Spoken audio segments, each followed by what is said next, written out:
നമസ്കാരം. എല്ലാ സജ്ജനങ്ങൾക്കും സന്ധ്യാദീപത്തിലേക്ക് സ്വാഗതം.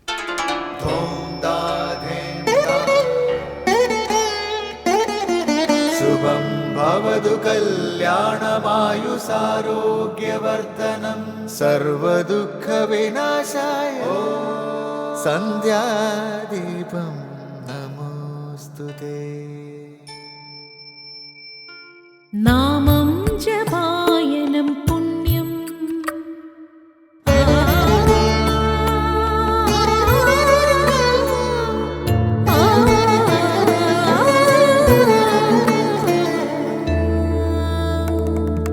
നാമം ജപായനം പുണ്യം നിരുപമദീപാങ്കുരം പോലെ സ്വരശ്രുതിലയവരമതുലം ദീവാങ്കണം മോക്ഷ സംഗീതസാരം നീളും വഴിത്താരയിൽ ജീവതാരം മന്ത്രാലാപം മായാവിൻ നിൻ പ്രസാദം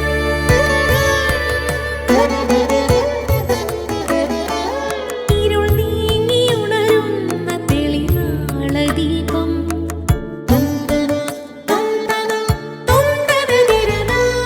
ഇരുൾ നീങ്ങിയുണരുന്ന തെളിനാളദീപം പ്രണവാമൃതം ചൊരിയുന്ന ദീപം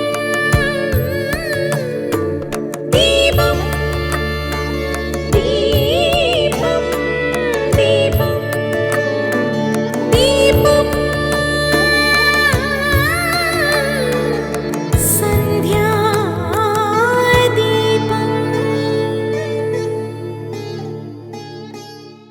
പാലിൽ നിന്ന് കടഞ്ഞെടുത്ത വെണ്ണ എന്ന പോലെ വേദങ്ങളാകുന്ന പാൽ സമുദ്രത്തിലെ സാരസർവസ്വമായ തത്വരഹസ്യങ്ങളാകുന്ന വെണ്ണയാണ് ശ്രീമദ് ഭാഗവതം. അതിനാൽ ഹേയോപാധേയ നിയമങ്ങളല്ലാതെ ആർക്കും എപ്പോഴും അനുഭവിക്കാവുന്നതാണ് ഭാഗവതം. ശ്രവണമാത്ര കൊണ്ട് തന്നെ എല്ലാ ദുഃഖങ്ങളും നീങ്ങി ചിത്തശുദ്ധിയും ഭക്തിജ്ഞാന വൈരാഗ്യങ്ങളും കൈവരും. നിരന്തരമായ ഈശ്വരോപാസന കൊണ്ട് മാത്രമേ ജീവന്റെ വർദ്ധിച്ച കർമ്മവാസനകൾ അടങ്ങി ജ്ഞാനവൈരാഗ്യങ്ങൾ ഉണ്ടാകൂ. ഭക്തിജ്ഞാന വൈരാഗ്യങ്ങളെക്കൊണ്ട് അനാദികാലമായി കട്ടപിടിച്ച് കിടക്കുന്ന അഹങ്കാരഗ്രന്ഥി പൊട്ടിച്ചിതറുമ്പോഴാണ് ഒരാൾക്ക് തന്നിൽ തന്നെയുള്ള ഈശ്വരന്റെ സാക്ഷാത്കാരം അനുഭവമായി തീരുന്നത്. ഇതിലേക്ക് എത്തിച്ചേർക്കുന്നതാണ് ശ്രീമദ് ഭാഗവതം. നദികളിൽ ഗംഗ എന്ന പോലെയും ദേവതകളിൽ വിഷ്ണുവിനെ പോലെയും വൈദിക ഗ്രന്ഥങ്ങളുടെ മധ്യത്തിൽ ശ്രീമദ് ഭാഗവതം വർത്തിക്കുന്നു. അമൃതപാനം കൊണ്ട് സംതൃപ്തനായ ഒരാൾക്ക് എപ്രകാരം മറ്റൊന്നിലും താല്പര്യമില്ലാതെയാകുന്നുവോ അതുപോലെ ഭാഗവതാമൃതപാനം കൊണ്ട് മത്തനായ ഒരാൾക്ക് മറ്റൊന്നിലും ആസക്തി ഉണ്ടാകുന്നില്ല. തുടർന്ന് ശ്രീ കാവാലം ശ്രീകുമാർ ദക്ഷിണാമൂർത്തി സ്തോത്രം ആലപിക്കുന്നത് കേൾക്കാം.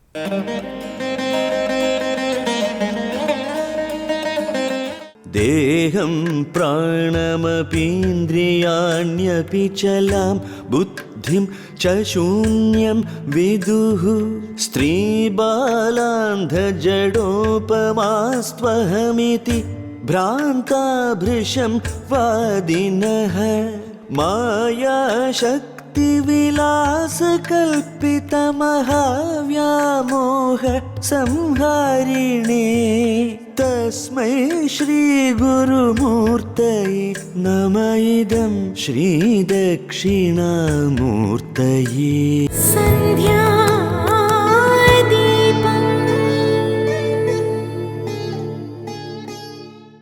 അടുത്തതായി ശങ്കരസ്തോത്രാമൃതം. സ്ത്രീകൾക്കും ബാലന്മാർക്കും അന്ധന്മാർക്കും ജഡന്മാർക്കും സമം ഉപമിക്കാവുന്നവരും ഏറെ ഭ്രമിച്ചവരുമായ വാദികളാകട്ടെ ദേഹത്തെയും പ്രാണനെയും ഇന്ദ്രിയങ്ങളെയും ചഞ്ചലമായ ബുദ്ധിയെയും ഒക്കെ ശൂന്യമെന്നറിയുന്നു.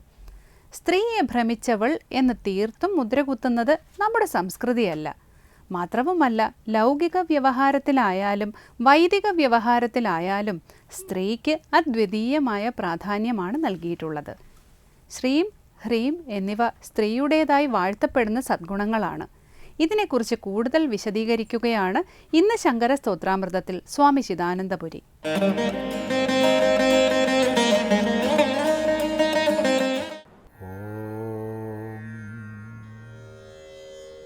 ഗുരുർബ്രഹ്മാ ഗുരുർവിഷ്ണു ഗുരുർദേവോ മഹേശ്വരഃ ഗുരുസാക്ഷാത് പരം ബ്രഹ്മ തസ്മൈ ശ്രീ ഗുരവേ നമഃ. ഓം സദാശിവസമാരംഭാം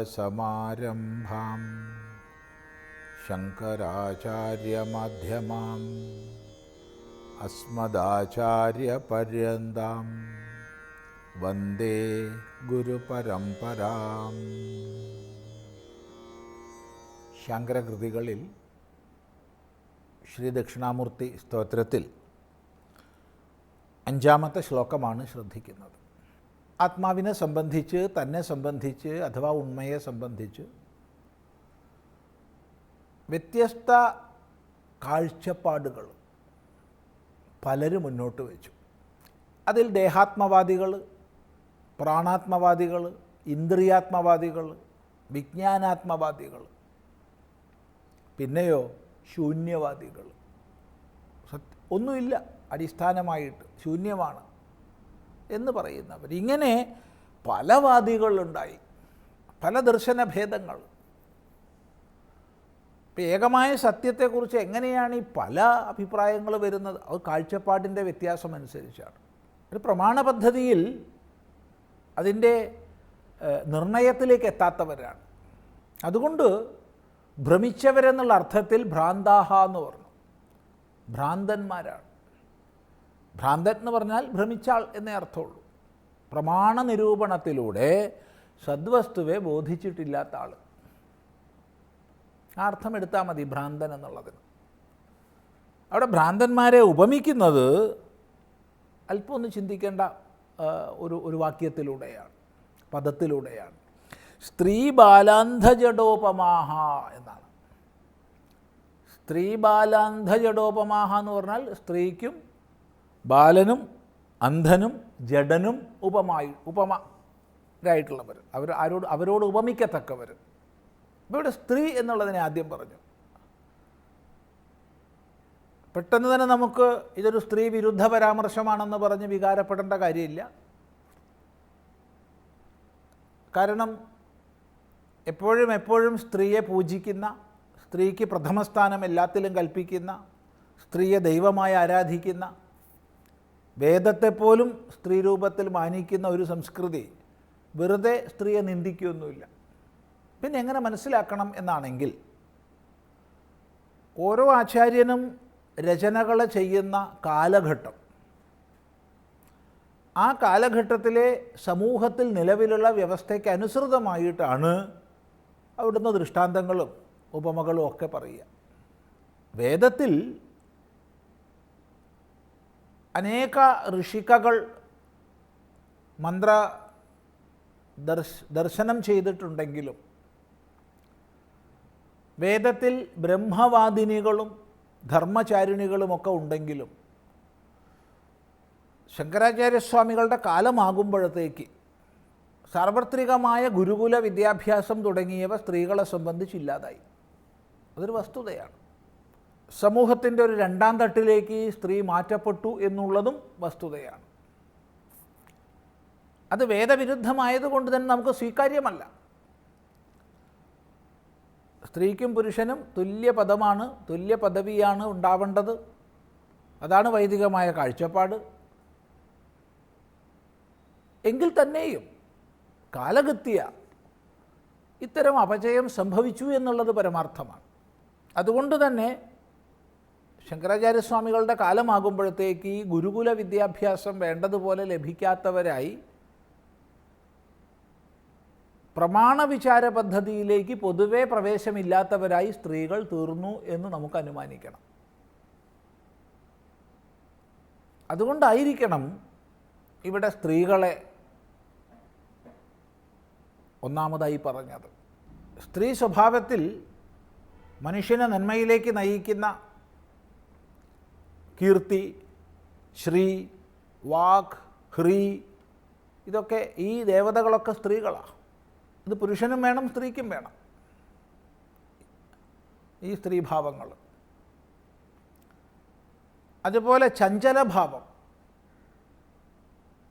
സ്ത്രയതി, ചലതി, ചഞ്ചല സ്വഭാവം, അതും സ്ത്രീത്വത്തോട് ചേർന്ന് പറഞ്ഞിട്ടുണ്ട്.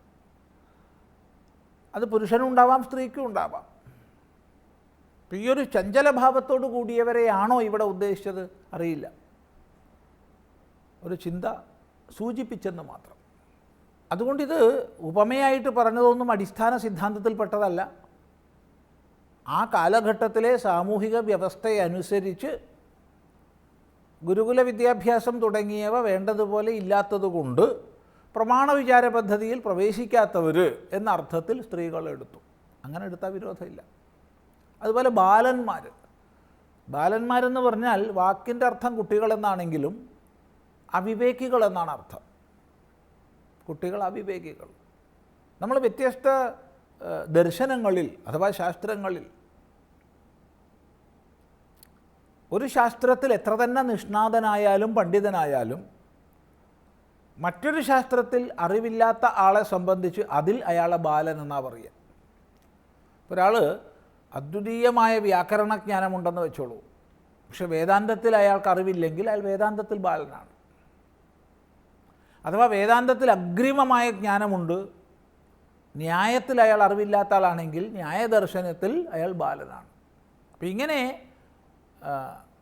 വേണ്ടത്രത ഉള്ളതായ പ്രമാണ വിചാര പദ്ധതിയിൽ പ്രവർത്തിക്കാത്ത ആളാണ് ബാലൻ, അവിവേകി. പിന്നെ അന്ധൻ കണ്ണ് കാണാത്ത ആൾ.